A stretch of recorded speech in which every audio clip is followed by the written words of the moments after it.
Hello दोस्तों, कैसे हैं आप सभी लोग। उम्मीद करते हैं आप सभी अच्छे होंगे।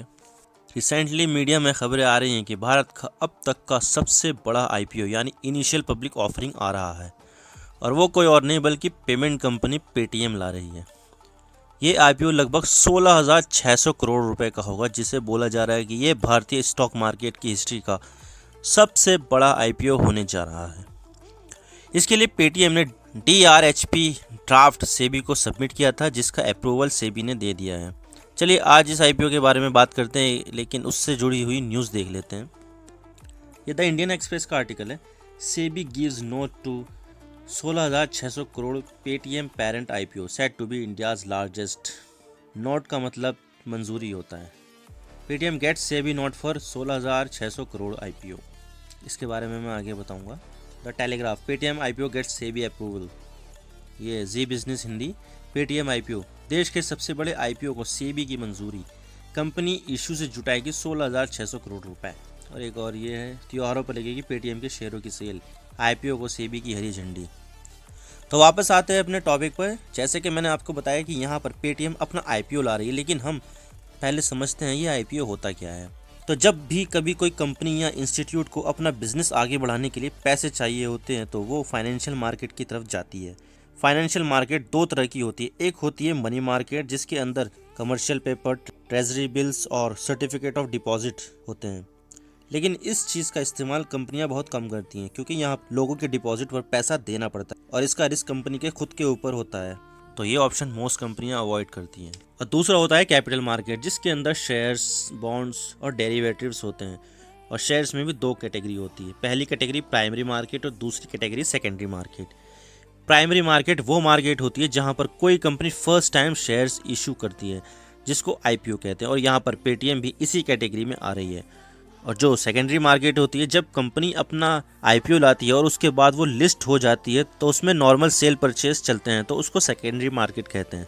जब हम कहते हैं ना कि आज किसके शेयर खरीदे, आज किसके शेयर बेचे, तो ये सेकेंडरी मार्केट होता है।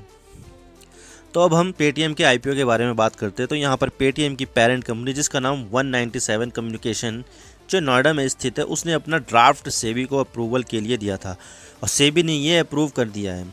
मैं आपको बता दूं कि शेयर मार्केट से रिलेटेड गवर्नमेंट बॉडी का नाम security and exchange board of India है, जिसको हम शॉर्ट में सेबी कहते हैं।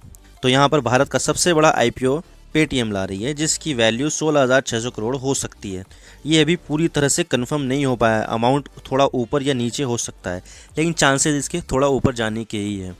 तो 16,600 करोड़ में से 8,300 करोड़ के फ्रेश शेयर्स इशू होंगे और बाकी के ऑफर फॉर सेल्स में जाएंगे। अब मैं आपको दोनों में डिफरेंसेस बता देता हूँ। ऑफर फॉर सेल वाले शेयर्स वो शेयर्स होते हैं जो कंपनी में एग्जिस्ट करते हैं। ये शेयर्स डायरेक्टर्स के पास होते हैं या शेयर होल्डर्स के पास होते हैं, जो इनमें पहले से इन्वेस्ट करते हैं, तो ये उनके शेयर्स होते हैं। और फ्रेश शेयर्स वो होते हैं जो नए शेयर्स इशू किए जाते हैं। यानी अगर किसी कंपनी के टोटल शेयर्स 100 हैं तो यहाँ पर 50 फ्रेश शेयर्स इशू करके 150 शेयर्स कर दिए जाते हैं। ऑफर फॉर सेल्स का पैसा डायरेक्टर के पास जाता है, लेकिन फ्रेश इशू शेयर्स का पैसा कंपनी की बैलेंस शीट में जाता है। अब मैं इस आईपीओ के रिजर्वेशन के बारे में बात करता हूं। तो इसमें पूरे आईपीओ का 75% क्यूआईबी यानी क्वालिफाइड इंस्टीट्यूशनल बायर्स के लिए रिजर्व है। क्यूआईबी बैंकर्स, म्यूचुअल फंड और फॉरेन पोर्टफोलियो इन्वेस्टर्स होते हैं। इसके अलावा 15% शेयर्स एचएनआई और एनआईआई के लिए रिजर्व होते हैं। तो एचएनआई हाई नेटवर्थ इन्वेस्टर को कहते हैं, जो 2 लाख रुपए से ऊपर के किसी आईपीओ में इन्वेस्ट करते हैं। इसके लिए मिनिमम लॉट साइज 14 होती है। और बाकी का 10% रिटेल इन्वेस्टर्स होते हैं। रिटेल इन्वेस्टर्स वो होते हैं जो आप और हम होते हैं, जो 1 या 2 लॉट्स लगाते हैं। इनका मैक्सिमम साइज 14 लॉट्स का होता है। मीडिया रिपोर्ट्स के अनुसार ये आईपीओ नवंबर के सेकेंड हाफ में आ जाएगा, लेकिन ये सिर्फ मीडिया रिपोर्ट्स है, इसमें बदलाव हो सकता है। कंपनी का वैल्यूएशन 2 साल पहले किया गया था और तब इसकी मार्केट वैल्यू 1,20,000 करोड़ थी, लेकिन जब आईपीओ के माध्यम से कंपनी लिस्ट होगी तो तब इसकी असली वैल्यू पता चलेगी। वैसे पेटीएम अपनी मार्केट वैल्यू 1,50,000 करोड़ से लेकर 1,65,000 करोड़ करना चाह रही है, लेकिन ये तो लिस्टिंग के बाद ही पता चलेगा कि इसकी मार्केट वैल्यू क्या होती है। अब मैं आपको चार्ट दिखा देता हूँ कि पेटीएम के अंदर किस किस की कितनी कितनी हिस्सेदारी है। तो ये है वो चार्ट जिसमें क्लियरली मेंशन कर दिया गया है कि किस किस की कितनी हिस्सेदारी है। तो इसमें 30.33% आंट ग्रुप की हिस्सेदारी है। ये आंट ग्रुप चाइनीज़ कंपनी है और इसके अलावा जो सेकंड लार्जेस्ट इन्वेस्टर है वो सॉफ्ट बैंक है जिसकी हिस्सेदारी 18.73% है। ये सॉफ्ट बैंक जापान की एक बैंक है। इसके अलावा थर्ड पोजीशन पर है एलिवेशन कैपिटल, इसके शेयर 17.65% है। फिर विजय शेखर शर्मा आते हैं जिनकी लगभग 15% इसकी हिस्सेदारी है। विजय शेखर शर्मा ने ही पेटीएम को स्टार्ट किया था। इसके अलावा अलीबाबा ग्रुप 7.32% इसकी हिस्सेदारी है, ये भी चाइनीज़ कंपनी है। और बाकी के 11% अदर शेयर होल्डर हैं। लेकिन सवाल यह आता है कि इसको अब तक भारत का सबसे बड़ा आईपीओ क्यों बताया जा रहा है। इसके लिए हमें जितने भी बड़े बड़े आईपीओ आए हैं उसको चार्ट में देखना होगा।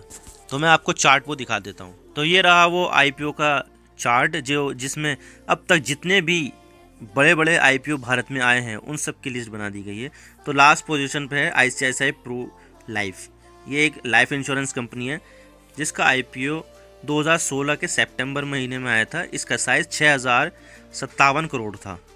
फोर्थ पोजीशन केयर्न इंडिया गया जो 2006 के दिसंबर महीने में आया था। इसका आईपीओ साइज़ 8616 करोड़ था। फिर डीएलएफ का आता है, ये एक रियल एस्टेट कंपनी है। इसका आईपीओ 2007 के जून महीने में आया था, तब इसका साइज़ 9187 करोड़ था। फिर रिलायंस पावर, इसका आईपीओ 2008 के जनवरी महीने में आया था। इसका आईपीओ साइज़ 11560 करोड़ था। और फिर सबसे बड़ा अब तक का भारत के इतिहास का जो सबसे बड़ा आईपीओ आया वो कोल इंडिया का आया है जो 2010 में आया था अक्टूबर के महीने में। इसका साइज़ 5475 करोड़ है। लेकिन अब जो पेटीएम का आईपीओ आ रहा है वो 16600 करोड़ है, यानी कि इससे भी ज़्यादा हो सकता है, वो 16600 करोड़ से ज़्यादा। तो इसके हिसाब से तो देखा जाए तो वो भारत का अब तक का सबसे बड़ा आईपीओ साबित होगा। और पेटीएम इस आईपीओ के थ्रू 4300 करोड़ रुपए अपने बिजनेस को ग्रो करने में लगाएगी, बेहतर टेक्नोलॉजी और फाइनेंशियल सर्विस देकर नए कस्टमर्स बनाएगी और 2000 करोड़ रुपए से अपना बिजनेस बढ़ाने के लिए कुछ पार्टनरशिप करेगी और कुछ कंपनियों को एक्वायर करेगी और बाकी का पैसा कॉरपोरेट पर्पस के लिए होगा। लेकिन मैं आपको बता दूं कि पेटीएम ने पिछले 2 साल में सिर्फ लॉस बुक किया है और आगे भी संभावना है कि इसमें लॉस ही हो। क्या आप इस आईपीओ में निवेश करेंगे? ये बात आप मुझे कमेंट सेक्शन में बताइए। इसके अलावा आप वीडियो को लाइक कीजिए, शेयर कीजिए। चैनल पर अगर नए हो तो चैनल को सब्सक्राइब करके बेल आइकन को दबाइए। मैं आपसे मिलता हूँ नेक्स्ट वीडियो में। Thank you for watching. I really appreciate your prestigious time. God bless you all. Now, signing off.